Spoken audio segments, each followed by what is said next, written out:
France లో వచ్చే వారం భారత ప్రధాని మోదీ అమెరికా అధ్యక్షుడు ట్రంప్ భేటీ కానున్నారు. G7 వేదికగా ఇరువురు నేతలు సమావేశం కానున్నారు. ద్వైపాక్షిక అంశాలపై చర్చించే అవకాశం ఉంది. గత ఏడాది వాషింగ్టన్ లో మోదీ పర్యటించారు. ఆ తర్వాత మరొకసారి ట్రంప్ ను కలవబోతున్నారు. అంతర్జాతీయ సంస్థలు కొత్త భాగస్వామ్యంపై మోదీ ట్రంప్ చర్చించే అవకాశం ఉందని తెలుస్తోంది. ఇక అన్ని రంగాల్లో స్థిరంగా ఆర్థిక వనరులను పెంచుకోవడంపై ఇలాంటి అంశాలపై చర్చిస్తారనే సమాచారం. ఈ నెల 16, 17 తేదీల్లో ఏవియన్లో G7 దేశాల సమావేశం జరగనుంది. ఈ సమావేశానికి మోదీ హాజరవుతారని విదేశాంగ శాఖ వెల్లడించింది. ఈ సదస్సులో ట్రంప్ పాల్గొంటారని అమెరికా అధికారిక వర్గాలు ప్రకటించాయి. రైటింగ్ సంబంధించి మరిన్ని పూర్తి అప్డేట్స్ మా కరెస్పాండెంట్ ఏవే స్వామి అందిస్తారు. స్వామి,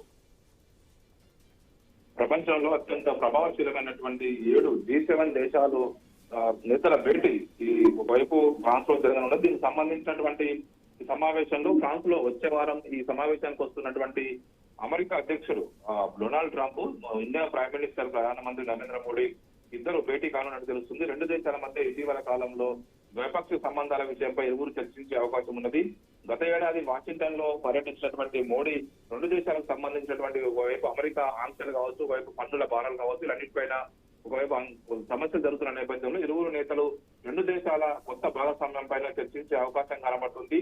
ఒకవైపు అన్ని రంగాల్లో ఆర్థిక వనరులను సుస్థిరం చేసుకోవడం కోసం, పెంచుకోవడం కోసం 2 దేశాల పైన ఉన్న కీలక అంశాలపైన చర్చించే అవకాశం ఉన్నట్టు వాషింగ్టన్ సంబంధించినటువంటి వైట్ హౌస్ వర్గాలు బయటకు ఇప్పటికే సమాచారం అందిస్తున్నాయి. ఈ నెల 16, 17 తేదీల్లో ఏవియన్లో జరిగేటువంటి G7 దేశాల సమావేశానికి ప్రైమ్ మినిస్టర్ నరేంద్రతో పాటు G7 సభ్య దేశాల అధినేతలందరూ కూడా ఈ సమావేశానికి హాజరవుతారు. దాని సందర్భంగా తలెత్తేటువంటి వివిధ అంశాలపైన ఇరు దేశాలు ఆయా దేశాలకు సంబంధించిన ద్వైపాక్షిక అంశాలు ఈ సమావేశంలో చర్చకు వచ్చే అవకాశం కనబడుతున్నాయి.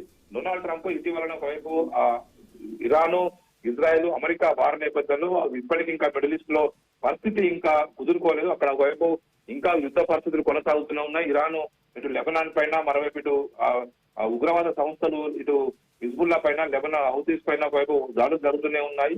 ఇరాన్ కూడా ఎదురుదాడి చేస్తుంది. అమెరికా స్థావరాలైనటువంటి జోర్డాన్, కువైట్ పైన ఎదురుదాడి చేస్తూనే ఉన్నది. ఇలాంటి నేపథ్యంలో అంతర్జాతీయ ఉద్రిక్తతను తగ్గించడం కోసం ప్రయత్నం చేయాలని చెప్పేసి అన్ని దేశాల నేతలు మాట్లాడుతున్నారు. ఇటీవల కాలంలో prime minister Narendra Modi Putin తో సమావేశమయ్యారు. మరోవైపు జిన్పింగ్ తోని మాట్లాడుతున్నారు. ఇటీవల వాషింగ్టన్ నుంచి ప్రైమ్ మినిస్టర్ నరేంద్ర మోడీ గత సంవత్సరం పర్యటించి వచ్చిన తర్వాత కొంత పరిస్థితి సర్దుమణుతుందని అనుకున్నప్పటికీ కూడా అంతర్జాతీయంగా పరిస్థితులు మారిపోవడంతో కూడా ఇండియా కొన్ని పరిస్థితుల్లో ఇబ్బందికర పరిస్థితులు ఎదుర్కొంటుంది. ఒకవైపు ఇంధన సంక్షోభం సంబంధించిన విషయంలో ఇప్పటికీ ఒకవైపు అంతర్జాతీయంగా వస్తున్నటువంటి ముడి చమురు విషయంలో కొంత సమస్యను సాల్వ్ చేసుకునే ప్రయత్నం చేస్తుంది. ఇలాంటి నేపథ్యంలో ఇటీవలనే డొనాల్డ్ ట్రంప్ చైనా పర్యటించారు. చైనా అధ్యక్షుడు జిన్పింగ్ తోని సమావేశమయ్యారు. చైనా ప్రతినిధి బృందంతో కూడా అనేక అంశాలపైన మాట్లాడడం జరిగింది.